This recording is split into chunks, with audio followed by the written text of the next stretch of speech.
What's up, y'all? I'm about to react to Scariest Cults Ever by Shane Dawson.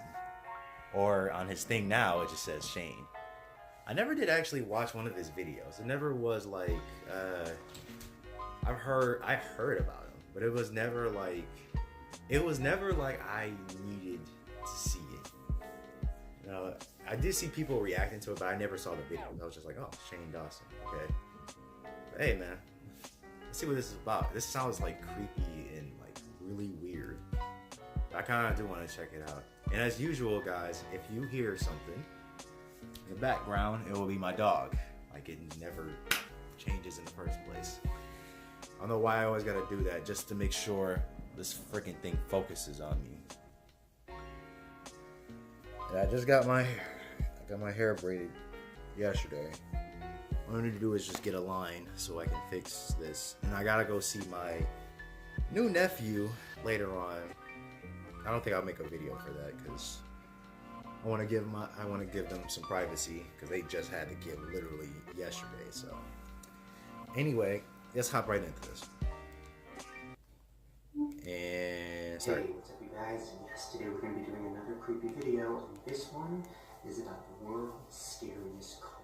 So I've been obsessed with cults for pretty much my life, and we talked about them a lot. That too. I mean, we talked about Heaven's Gate, which was a cult where they all killed themselves because they thought that would get them to another planet. I even did a video where I was eating food.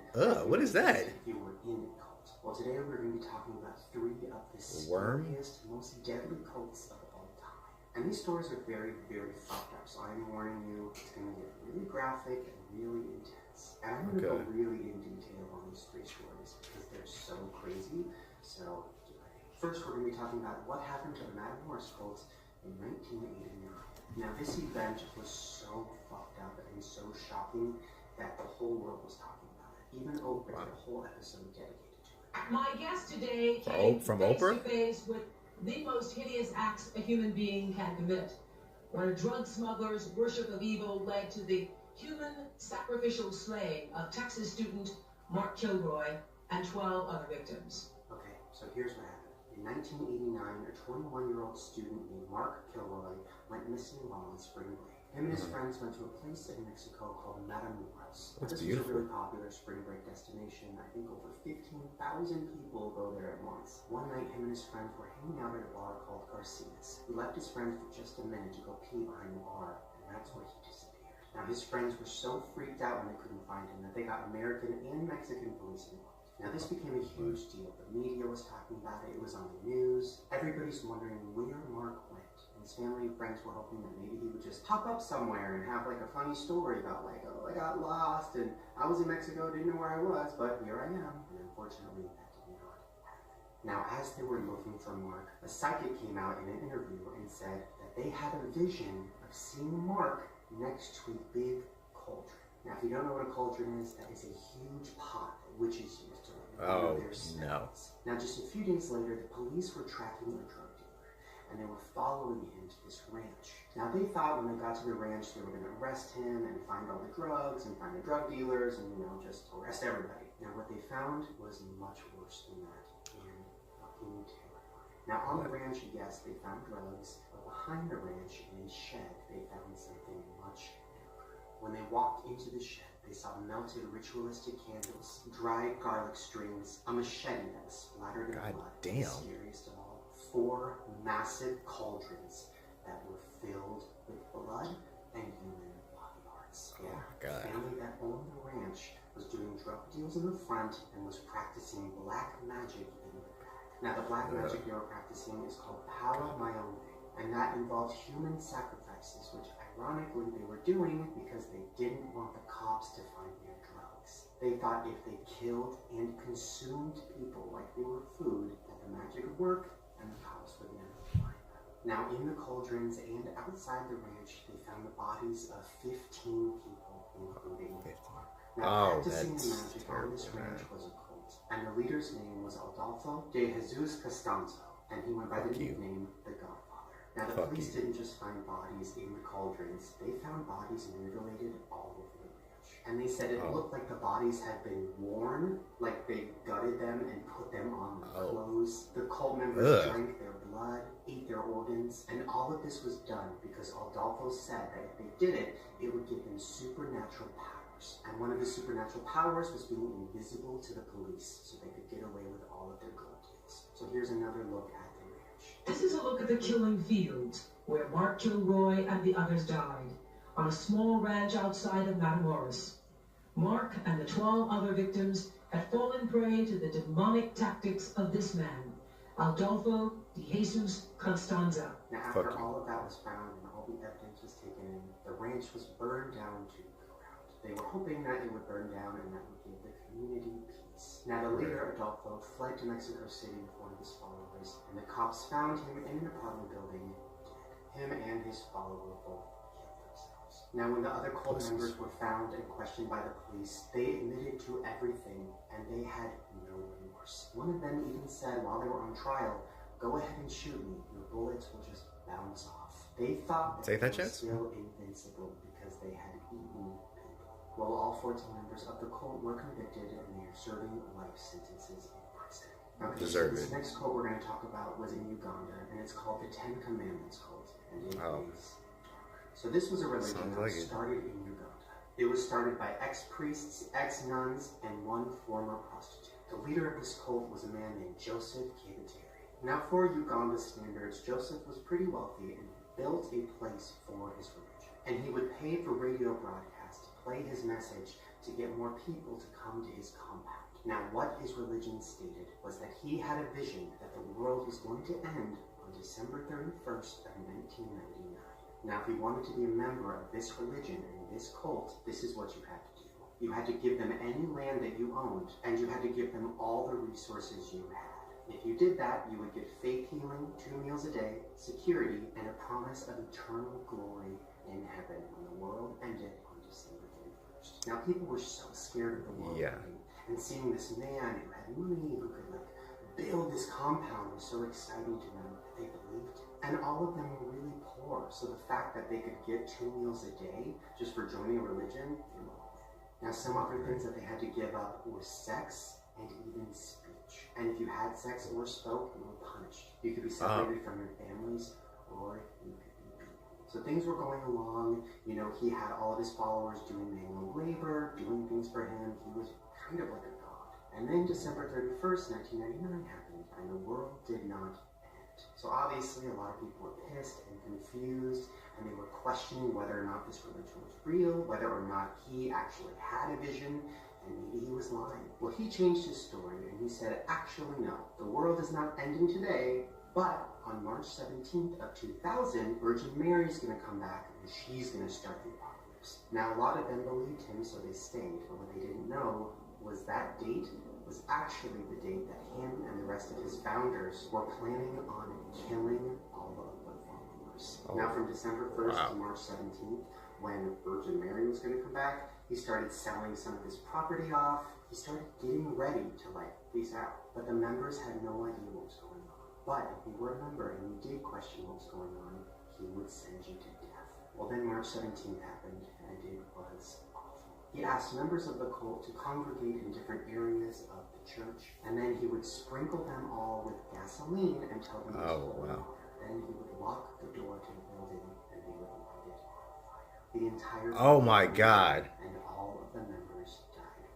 When the authorities came, they found 778 bodies, and most of them were charred beyond recognition. Now, the weirdest part, Joseph killed himself with them. He wanted to die with his members, which is confusing because he knew that it was all a scam. He wanted to go out with it. But some of the other founders of the religion are still out there, and nobody has seen them since. Okay, so this last story is very insane and very complicated, so stay with me, but it is a mind fuck. This is the cult of a man named David Koresh. So this story starts with a young man named Vernon Howard. He belonged to a church called the Seventh-day Adventist. So he had a really tough childhood. He was bullied and beaten, so he gave himself entirely to this church. The church owned a compound in Texas called Mount Carmel. So he entered Mount Carmel in 1981, and he met one of the prophets who was one of the highest ranking members of the church. Her name was Lois Roden, and he and her fell in love. Now, she was 70 years old, and he was very young, but he said that God made him feel like this was okay. Now, Lois had a son named George, and he was not falling for it. He was pissed because he was next in line to take over the church. And he thought that Vernon was coming in, falling in love with his mom, and then trying to take over when she died. Now, George was even more scared because the rest of the church loved Vernon. They were falling in love with him, which made it seem like they couldn't even take over. Now, over some time, Lois, Vernon, and George started to fight. They all wanted power of the church. They all wanted to be in control. Well, instead of staying and fighting, Vernon decided to leave. Now, when he left, he decided to get his own followers and start his own religion. And his religion was much darker, much more radical, and much more focused on an apocalyptic future. Now, he claimed to be a Messiah and that he had seen a vision of the future. So he changed his name to his biblical name, and that was David Koresh. Then he started illegally practicing polygamy and started taking all of his followers and turning them into his wives. Now, in 1988, Lois died, and David showed up to the church with all of his wives, his followers. And his plan was to bring his followers and take over the church and bring all of his views to it. Now, of course, George, the son of Lois, is still there, and he's like, nah, man, fuck you, this is my church. So then they get into a war, and this is where things get really fucked up. George decided to challenge David in a very bizarre way. He wanted to have a challenge in front of both of their followers and see which one of them could resurrect a corpse. That's right, if you could bring a dead body to life, then you could be the new leader of the church. Well, David leaves because he does not want to be a part of this, but he gets an idea. He decides that he's going to contact the cops and tell them that George is doing illegal things with corpses. That way, George can get arrested and he can take over the church. Well, the cops told David that he needed proof because they didn't believe him. Well, David and his followers decided to go to Kmart, buy a bunch of guns, and go back to George's chapel, put the gun to him and say, take a picture with that corpse so we can give it to the cops. Well, when David and his followers got back to the chapel, George knew what was going to happen, so he had a gun of his own. And then they all got into a huge gunfight. Now, nobody died, but there was a bunch of injuries. Now, David and his followers were found not guilty by the cops for some reason, and this made George go fucking crazy, so he just left the church. Left. Then George started spiraling into insanity. It was all just too much for his brain.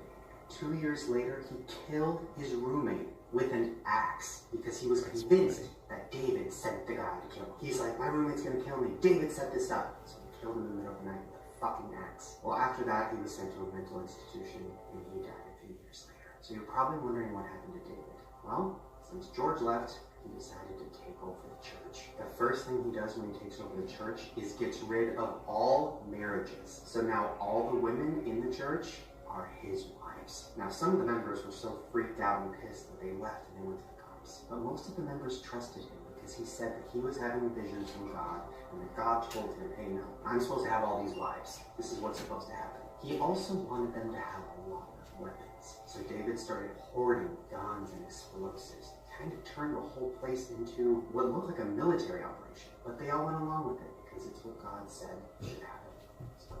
Then a couple other members left because they were like, this is all getting too fucking weird. They notified the ATF. The ATF is the Bureau of Alcohol, Tobacco, Firearms, and Explosives. So now the FBI gets involved and they want everybody to come out of the building because they assume that all these church members are just hostages. But the church members are like, no, we want to be here. We're doing God's work. So this turned into 4 weeks of the FBI trying to get them to come out. And they wouldn't. Well, finally the FBI got fed up, so they wanted to raid the building. And as they were raiding the building, something happened and it caught on fire.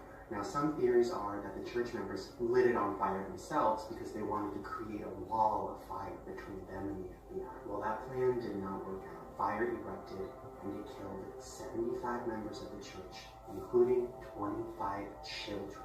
And in the middle of the fire, David shot himself in the head so that he wouldn't be burned alive. That one is like fucking crazy. I can't believe that happened in the 80s. Like the fact that that happened not that long ago is crazy to me. And cults are still around today, and stuff like this does still happen. You just don't really hear that much about it. So take this as a cautionary tale. If you are ever asked to be a part of something that seems shady, or you are ever taken into a church that seems like there's something weird going on, trust your gut, because you never know. Well, there you guys go. Hopefully you enjoyed this creepy video. If you want more videos about cults or scary stuff like that, give me a thumbs up so I know. Also, make sure to subscribe to my channel right down below and hit the notification button because I make new videos And if you want to see all my other scary videos, I'll put a link to a playlist right top in the description below. Alright, you guys, I will see you tomorrow. Watch your back. Welcome to the world of Jurassic Park.